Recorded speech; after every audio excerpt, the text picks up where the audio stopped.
have a very important question for all of you. I wanted to ask you, how were accidents handled in your home growing up? And for some of you younger people, how are they handled now? Put your parents on the spot. Let's go. So did you guys ever have expensive Chinaware in the house? And especially if you had a lot of siblings, if something happened, what happened when you accidentally dropped one of those things and broke it? Ooh, yeah, you just did it right now. Ooh, you're gonna be in trouble. That's often what happened. And let me just say, we don't use Chinaware, right? It's like, Mom, that stuff just sat in the cupboard anyways. Nobody ever touched it. We don't give it away for wedding presents anymore. That's a thing of the past. I'm glad I didn't get any because it would never have gotten used. But more importantly, how were accidents handled in your home? I remember when I was learning how to drive. I had my two bros in the car, Mom's in the passenger seat, and I'm taking a right turn and I hit the curb. You guys ever been there? And my brothers clowned on me and made fun of me so badly. To this day, I swing wide when I make right turns. It scarred me. And you know that moment when you have an accident and someone's like, oh my gosh, and you just feel the blood rush to your face and you're all hot and you're just like, I can't believe I did this, but it's an accident. And there's always that one person, it's okay, it's all right, it was just an accident. And I wanted to ask you, who was your safe person growing up? And I'm sorry, Mom and Dad, one of you is it. It's oftentimes not both, right? Good cop, bad cop, and you don't want to be the bad cop, but you are the bad cop. So a lot of times when something happened growing up, you would run to one parent just because they were a little more safe, right? You know what I'm talking about. Who was your safe person growing up? Mine was my nanny. I could tell my nanny anything and everything, and I still knew that she would love me. And there's a part too, right? We're speaking about accidents. Don't worry, parents, I got your back. There has to be some discipline, right? Because accidents will become habits, and they're not accidents anymore. So there has to be some discipline. God says that he disciplines those whom he loves, but there also needs to be a safe place.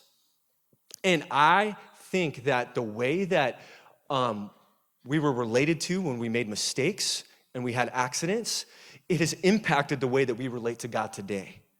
And maybe a lot of us relate to God as if he's waiting for us to mess up. Or we failed and it's like, yeah, you knew this was gonna happen, God. And maybe nobody's ever thought of God as a safe place, as his presence as a safe place. And we've been in a series through Joshua, and I love this chapter that we're gonna read together. And we're gonna see that God cares a lot about establishing some safe places in our life, especially after we make mistakes. And in Joshua chapter 20, if you have your Bibles, you can turn there now. Joshua chapter 20, so the Israelites have conquered the land. Now the land is theirs and they're getting ready to divvy it up among the 12 tribes, and they're establishing some boundary lines, setting some parameters. And one of the things that God told Joshua that he actually commanded Moses to do in chapter 20 is he said, I want you to set up cities of refuge. I want you to create safe places. And I want you to set up 6 cities of refuge. And I want them to be on the east side and on the west side of the promised land for anybody who makes a mistake. And for anybody who makes a mistake, and I want them strategically placed on the east and the west so that anybody who makes a mistake can get there within a half a day's journey. We see that God cared a lot about establishing some safe places. And they not just any mistakes were they referencing. They were referencing some of the worst mistakes that a human being could make. They were referencing murder. And I want us to read this together, and I just want to know your reaction after we read this together. Joshua chapter 20, verses 1 through 6. It says, Then the Lord said to Joshua, Tell the Israelites to designate the cities of refuge, as I instructed you through Moses, so that anyone who kills a person accidentally and unintentionally may flee there and find protection. From who? The avenger of blood. Who is that? Yeah, I don't know either. We're going to find out. When they flee to one of these cities, they are to stand in the entrance of the city gate and state their case before the elders of that city. Then the elders are to admit the fugitive into their city and provide a place for them to live among them. If the avenger of blood comes in pursuit, the elders must not surrender the fugitive because the fugitive killed their neighbor unintentionally and without malice. They are to stay in that city until they have stood trial before the assembly and until the death of the high priest who is serving at that time. Then they may go back to their own home in the town from which they fled. How do you like that? How many people, when you read that, you said, how am I going to relate to that? You want to know what I told Palmer? How am I going to preach this? He helped me out.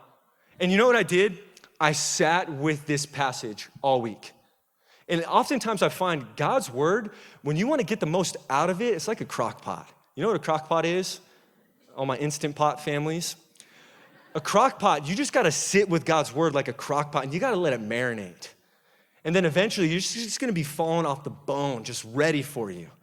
You know what I mean? We live in a microwave generation still. Nah, the best meat comes out of the crock pot. It does. So I sat with this passage, and God started revealing some stuff to me. Because when I first read this, and I was like, man, I can't relate to this. Reading over words like fugitive. I mean, I haven't committed murder. I think it's pretty safe to say that nobody in here maybe has probably not committed murder. So how am I going to relate to this? God, what are you doing in this passage? You know what a fugitive is? Go there with me. A fugitive is someone who is on the run and who's in hiding because of what they've done. A fugitive is someone who's on the run and who's in hiding because of what they've done. We've all made mistakes. And you know what happens when we make these mistakes? They have a tendency to put us on the run. And we want to hide our past. And our mistakes have a tendency to push us to the outskirts of town. Our past can have a way of disconnecting us from our community, from our family, from our friends, from ourselves, and yes, even from God. And we see that God cares so much about establishing safe places, especially for people who have made mistakes. God knew what he was doing when he established these safe places. You know, what's the one thing that drives us more than anything else in life? I asked many people that question this week, and you know what they said? Love, success, status, family, purpose and meaning, whatever that means. And very few said safety. You want to know the thing that drives us, and I can't stand this, more than anything else, it's fear. Fear drives us more than anything else in our lives. And let me show you, right? Some of us say, oh, love. And that's the reason why we got married. And there's an aspect of why we got married because it's really because we're afraid of being alone. And so what marriage gives us is it gives us safety. And don't let the fear of being alone be the only reason why you get married, because that's a whole nother sermon, all right? If you get married because you feel alone, you still might feel alone even after you get married. I'm not gonna go there today, but I'm just saying, there's an aspect of marriage where we are given safety. God gives us security. Or maybe there's some of us that say, well, money drives me, success drives me. Well, maybe underneath that drive, you grew up and it was rough for you.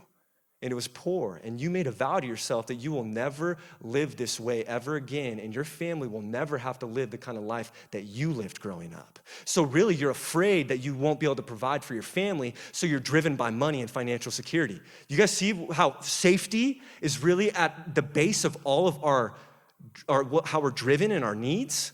And I'm telling you, it's right here in this passage too. We see that the one thing that we long for more than anything else is safety. And in chapter 20, verse 3, God said, designate cities of refuge, safe places, so that anyone who makes a mistake may flee to these cities and find what? Protection, safety. There's a guy, his name's Maslow, he's a psychologist, and he created the pyramid of needs. And at the very base level, we have physiological needs, food, air, water, right? Duh. But then shortly after that, this pyramid is in order of urgency. So the very next thing that we need is safety. In order to flourish as a human being, Maslow says we need safety, we need security, we need protection. It's as if God knew what he was doing when he created us. It's as if God knew that we would make mistakes and that we would need a safe place to run to. We all long for safety. We do. When you feel safe, it's easy for you to reach out and connect. When you feel unsafe, you become anxious, angry, and controlling. Some of the husbands are like, that's my wife right now. Like, shh. Some of the wives are like, that's my husband right now. Or there's another thing that we do when we feel unsafe. We disconnect. We distance ourselves altogether. And how about this? When you see someone, and maybe it's your spouse, maybe it's your kids, maybe it's yourself, and you're feeling anxious and you're trying to control everything, you're feeling angry, right? Have you ever thought maybe this person doesn't feel safe right now? And maybe it's my job and your job to help them feel a little more safe. So then I ask the question, we all long for safety. It's evident, right? Psychology proves it. The Bible proves it. God claims it. We need to feel safe. We need a safe place. How do we feel safe? It's right here in this passage. Crockpot, I'm telling you. Chapter 20, verse 4b. The elders are to admit the fugitive into their city and provide a place to live among them. This is a catch-22. We all long for safety and we mask it. We try to hide it. And the only way we will feel safe is by being connected to community. That's rough. Because a lot of times when I don't feel safe, that's the last thing that I want to do. But that's the only way that we will actually feel safe. Maslow, he said, right, we need safety. And I'm here to argue, if you'll throw that back up there, we will never feel safe if we don't know that we're loved and we don't feel like we belong. We will never feel safe. We will go through our entire lives being afraid and not being secure in who we are if we don't have those things. And God knew that. It's why he created safe places. And in these safe places, he put his people of peace, people that would make us feel safe. So in order to feel safe, we have to connect to community. God knew that we would need this. A city of refuge is a place where people make you feel safe, a place where you know you belong, no matter how bad your past is or how horrible your mistakes are. Did you know science says that when we have a safe connection to a community, we come alive in a whole new way? We understand ourselves better and we like ourselves more. Imagine that. You know, the most dangerous place for any one of us to be is alone. The most dangerous place any one of us can find ourselves is alone. And suffering is a part of life, right? It's inevitable. But suffering alone is intolerable. We should never have to suffer alone. We should never feel like we have to go through life alone. God didn't create us that way. That is not his intention. And I'm standing here today too. I literally would not be here if it wasn't for having an identical twin brother. It's processing my life, and people always ask that question. With as dysfunctional as your environment was growing up, I would not be here today if I didn't have somebody consistently there with me in my life. I wouldn't. Because we see that we all long for safety, and we feel safe when we're connected to community. And I always had that connection. I had bunk beds until we were like 21 years old. Come on. For real.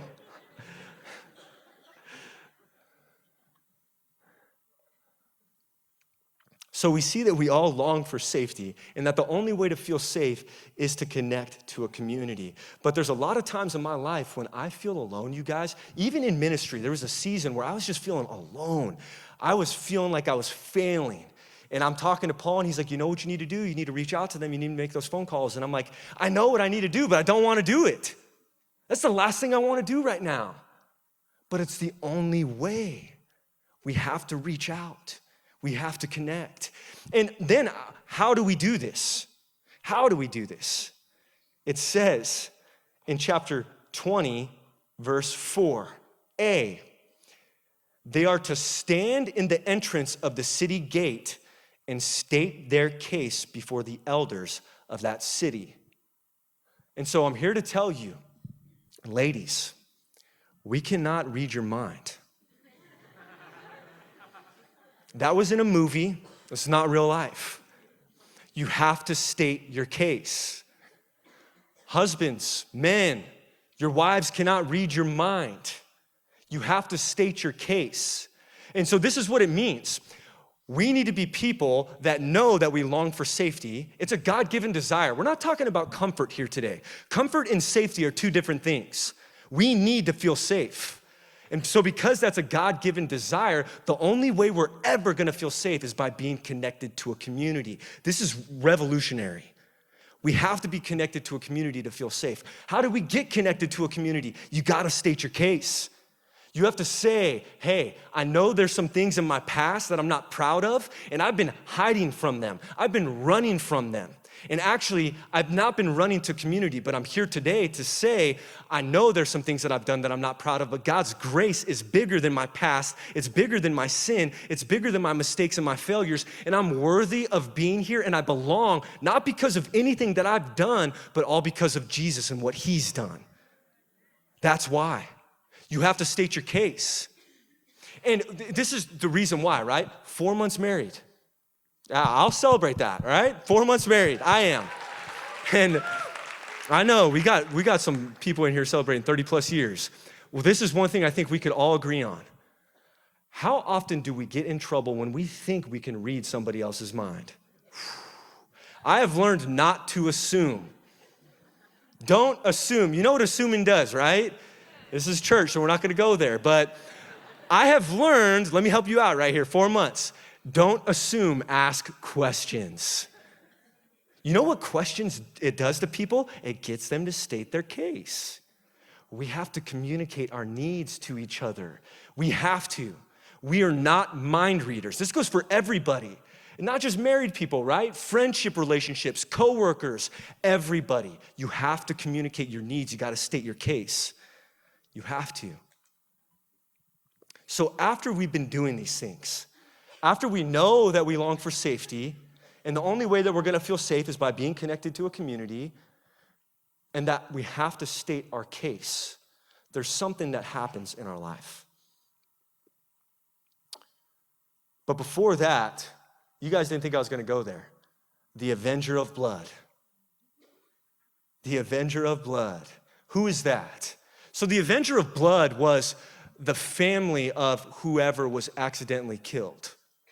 And the avenger of blood would hunt this person down unless they made it to a safe place. And you know who the avenger of blood is for us? The avenger of blood is whoever tries to remind you of your past and hold it in front of your life and say, this thing disqualifies you, you're not worthy of love, you don't belong, this thing is too big, if people just knew, they wouldn't like you. That's who the avenger of blood is in our life today. And who is the avenger of blood oftentimes in our life? The voice inside of our head. And it just likes to show up at an opportune time, right? We've actually just started going back to church. We're getting connected to a community, but something surfaces back in our life. And that voice pops up and it says, you don't belong there. If those people knew the real you, they would never love you. Your past and your mistakes, they disqualify you. That's who the avenger of blood is. And that's why being able to state our case and connect to a community is so important, because you know what the community does? It reminds you that the avenger of blood has no place here. It reminds you that the avenger of blood can't get in here. And I was prepping this week and I was finishing up and I was thinking, I'm like, we all long for a safe place. We do. And the moment that we connect to a community, the avenger of blood comes, and that's when I need community even more to remind me more of my future than my past, right? And when these things happen and you get connected to a community and you start stating your case, you know what you become? You become a safe place. You become the place where people will run to. And you know who they're going to find? Jesus. Jesus. And maybe, too, there's some people in this room and you're like, man, I haven't been very safe. Like this person's been stating their case and I haven't been very safe or secure, and I've actually been belittling their needs and acting like it's not that big of a deal. And you want to know the reason why we do that? It's oftentimes because we're afraid. It's because that's a vulnerable moment and we don't want to go there. And the most dangerous thing that we can do is by pretending we feel safe when actually we're afraid. That's a part of stating our case, right? Especially as men, right? Sorry to generalize, but men we walk around and we act like we're always the safe place, like we're the tough guys. You know, the most manly thing that a man can do is admit when he's afraid.